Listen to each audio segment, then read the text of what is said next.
Welcome to the Explainer. Have you ever wished you had a time machine for your words? Something that lets you talk about yesterday or last year with total confidence? Well, guess what? You're about to get one.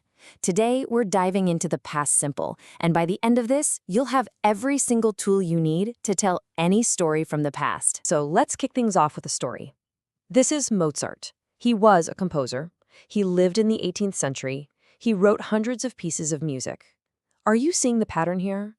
All those action words, lived, wrote, composed, are finished. They are completely done.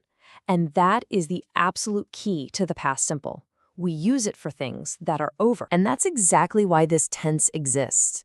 It's not just for talking about historical figures. It's for our own stories. I mean, think about it.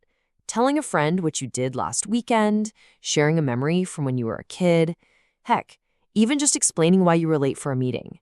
The past is where our lives happen, and the past simple is the language we use to go back and visit. Okay, so how do we actually build this thing? Let's grab the first tool from our kit. And luckily for us, it's the most common and the easiest one. This is for what we call regular verbs.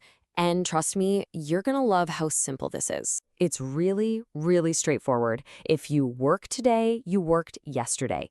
If you invite someone to dinner now, you invited them in the past. You just stick ed on the end. Yeah, okay, sometimes there are tiny spelling changes like study becomes studied, but the main idea, it's so reliable. This one little ending takes care of the vast majority of verbs you'll use. All right, so while most verbs are happy to follow that simple ed rule, some just like to do their own thing.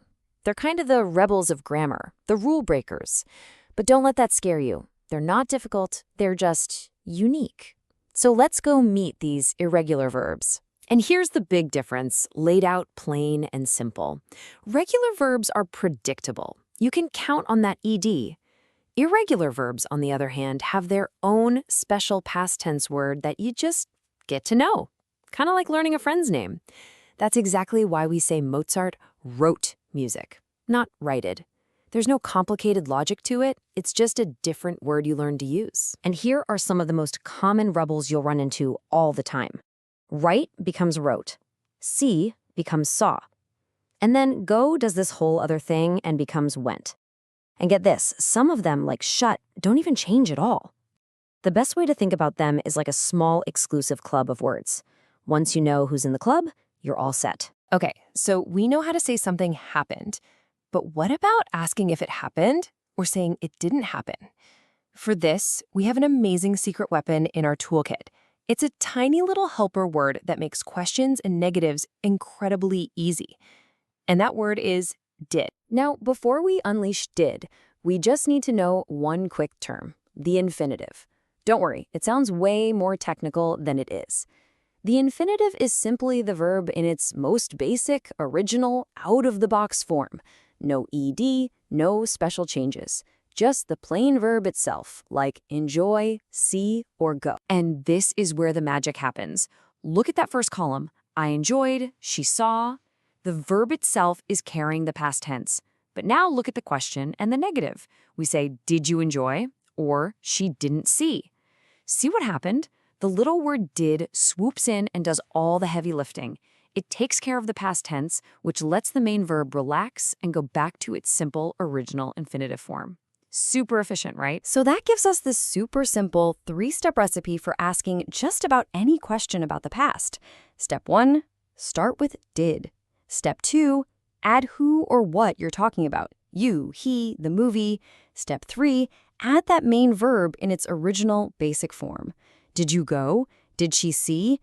It's a pattern that just works every single time. It's basically foolproof. We are so close. We've got our regular ed verbs, our irregular rebels, and our superstar helper dead.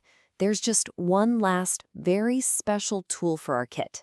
It's for the most common verb in all of English, to be, which of course has to have its own special rules. So you're probably thinking, okay, so do I say, did you be happy?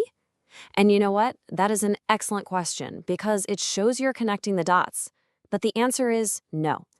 The verb to be is kind of like the celebrity of verbs. It's too important. It doesn't need a helper like did. It handles the past all by itself. Instead of using did, the verb to be has two special past forms, was and were. And the rule for which one to use is actually crystal clear.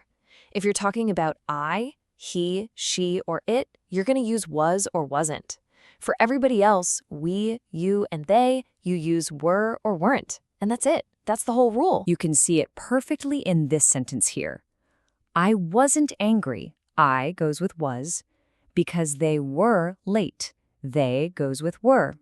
And notice, when you want to ask a question with it, you just flip the words around.